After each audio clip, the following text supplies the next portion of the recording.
Hi guys, this is Dan. Huge welcome if you're new here. 2025 has been quite an incredible reading year for me. So today I would like to go through some fantasy series that has completely took over my life. They're not just good books, but they're stories that make me want to read them like until midnight, ignoring my TBR or even thinking about the characters, even though I have finished those books long time ago. Some are like modern epics, but some of them are like instant classic, but they all share one thing in common. They have all earned a permanent spot on my favorite list. So without further ado, let's dive into my all-time favorite fantasy series of 2025. Imagine The Godfather, but set in an Asian-inspired fantasy world where Jay can give you some superhuman ability. And I am talking about the Greenbone Saga by Dandelion. It might just have the most heartbreaking story arc that I have ever read. Tissue please, tissue please. Oh my god.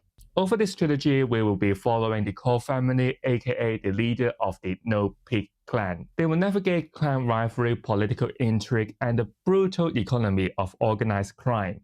Jade is like the magical essence at the center of it all. It grants you enhanced strength, speed, perception, but also attract endless bloodshed. What makes the Greenbone Saga my all-time favorite is how deeply you will realize you have connected to these characters. The story spans decades, so we will see some characters grow from adolescence into adulthood, shaping and reshaping their value while clinging to the bond of this core family. Even when there is disagreement, when there is like a difference in values, every single family member will try in their own way to hold the clan together. The mix of crime drama, martial art action, and the generational storytelling just make this world lived in and layered. And yes, the final book would rip your heart out completely, so get your tissue ready for it. You would cry a lot like me. If you're into character-driven epics with a punch of emotion, this one is a must-read for you. I gave the last book 5 out of 5 stars. The clan is my blood, and the pillar is its master. Oh, thinking about that scene, bloody hell. If the Greenbone Saga is like the street-level power struggle of the family, then the Dandelion Dynasty zoom all the way out because we are talking about revolution, we are talking about empire and legends that shape a nation. The Dandelion Dynasty by Ken New is a historical fantasy, and imagine silk pun technology, political intrigue, massive battles, but told in like a myth passed down by generation. This series begins with the Grace of Kings not speaking bones. We are introduced to a huge cast that caught up in the fall of an empire but the rise of a revolution. We will see some sort of aircrafts, war kites, and different sort of machines in a battle. But most importantly, it is elements like loyalty or governance that drive this series. Can you call this new element Silpunk?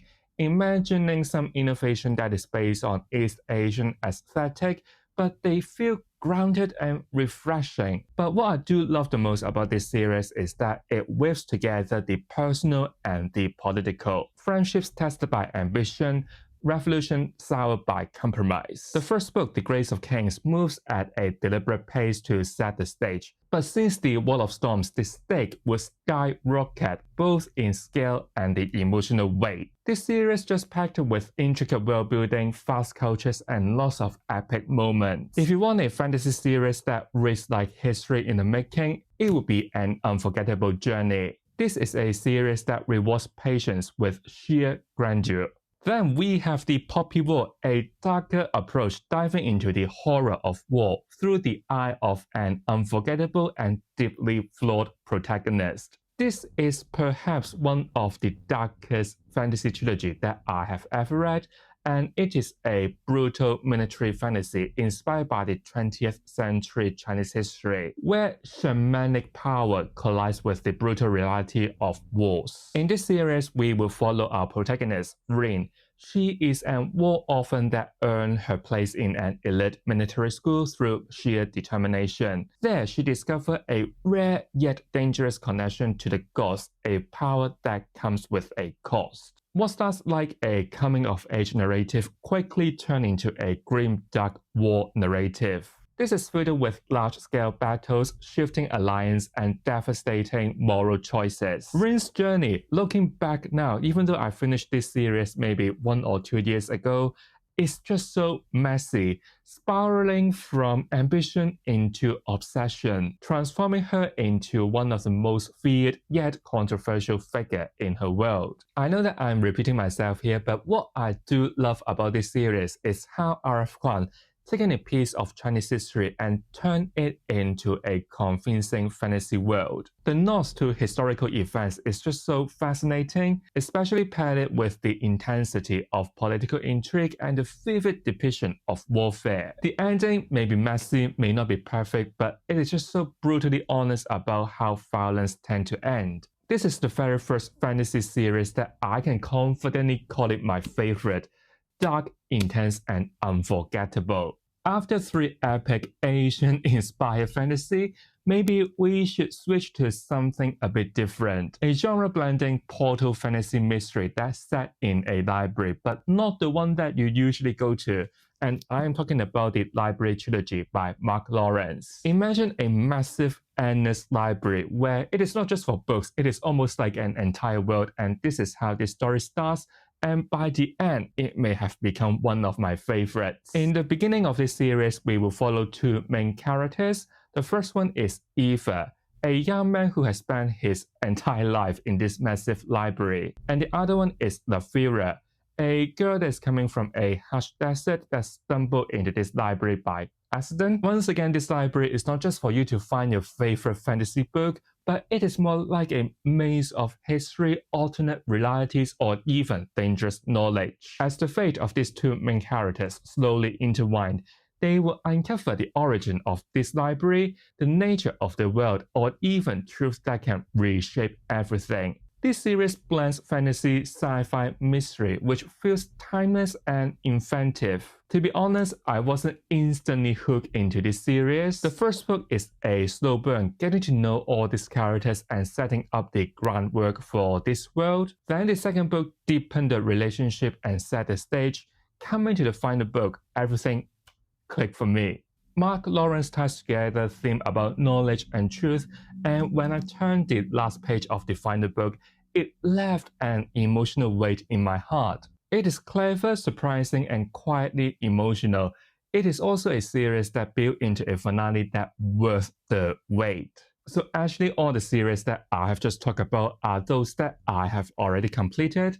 Now we are moving on to those that I am still working on, but they already hold a special place in my heart. From a massive library, now we are moved to a world of dragons, prophecy, and kingdoms that is on the brink of war. It has become one of my favorite modern epic fantasy series. If you love The Wheel of Time but you want something that is a bit faster, grittier, or maybe you want to find some dragons, this could be your next obsession, and I am talking about the Bound and the Broken series by Ryan Cahill. This series was set in a magic-filled land of Etheria, and can you believe it? This series was only published in 2020 and it has only been 5 years. It is an epic of ancient prophecy, deadly creatures, and fractured kingdoms. In this series, we will follow Caden, a young man that is forced to leave his village because his life gonna turn upside down. He's drawn into this conflict involving dragons, deadly magic, and the world's most dangerous myth. This series is told in multi-POV narrative. Each character arc would weave together into large-scale battles, political maneuvering, and deeply personal journey. This story is about destiny, loyalty, and sacrifice, where our characters are constantly pushed to their limits because this world is collapsing. The relationships are just so rich, layered, and sometimes messy again. This interesting dynamic between our characters just make every interaction feel alive. The pacing is right, the battles are cinematic, and most importantly, the world building is detailed but not dragging. For me, it is definitely one of the best fantasy series out there right now, and it can easily become my all-time favorite. I will highly recommend this series if you are particularly into The Wheel of Time. Speaking of The Wheel of Time, I think it is only fair if we talk about it next. Robert Jordan's original remains one of the most ambitious epic fantasy that has ever written. Don't question me there. 14 books, hundreds of characters, and a battle that is as old as time. It is a saga that is built on magic, prophecy, and an eternal struggle between light and shadow. In this world, history always repeats itself across different ages, and this time the story begins with a quiet village of the two rivers. We would meet Rand, Matt, Perrine, Nynaeve, Egwene. These young people got swept into a journey that could determine the fate of this whole world. I think in this series we got two main pillars.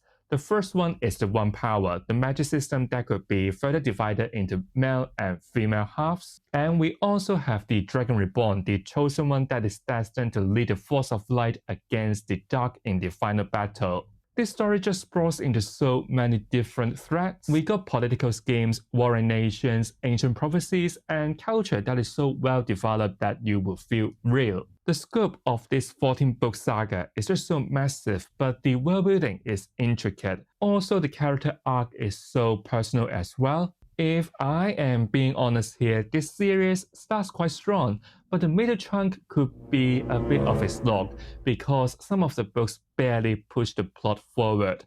But once you get through it, it will be so rewarding. Every piece laid earlier will finally come together in ways that you didn't expect with different sort of twists and revelation. Brandon Sanderson stepping in to complete this saga after the passing of Robert Jordan also bring in his signature accessible writing style. Yes, it is a huge commitment because we are talking about reading 14 fantasy books, but once you're in, it is definitely one of the most rewarding journey you will ever have. Talking about Brandon Sanderson, we are talking about his work next. It is a series that blends classic fantasy with a touch of modernization. What happens when you take a classic magic system but throw it with guns, trains, and political intrigue, but still you feel that it is pure Sanderson? I'm talking about Mistborn Era 2.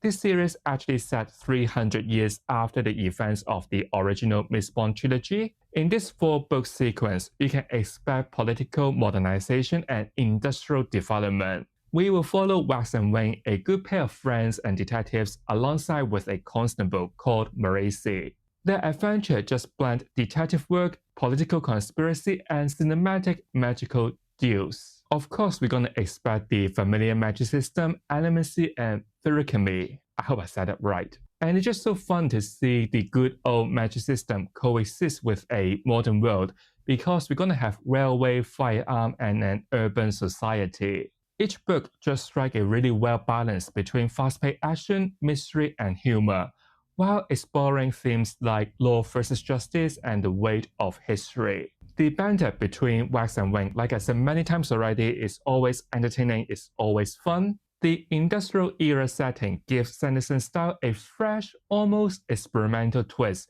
but still feels quintessentially him. I was a bit hesitant to start this series because I just saw so many comparisons to Era 1 and many people are saying they are just not the same.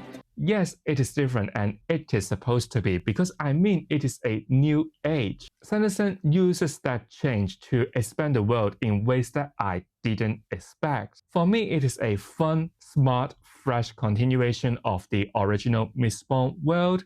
Even though I still have the last book left, it is still a very solid series. So this is my list of favorite fantasy series of 2025. Whether you're looking for political intrigue, dragon-filled battles, or world that is so immersive that you forget about the real world, I hope that you can add one or two to your ever-growing TBR. Let me know in the comment which of these you have already finished, or is there any other series that I should pick up next, because I mean the hunt for the next favorite would never end. Thank you for your watching, guys. So if you enjoyed this video, don't forget to give it a like, subscribe to my channel Dynasty so you won't miss anything from me. I'll see you all real soon. Goodbye.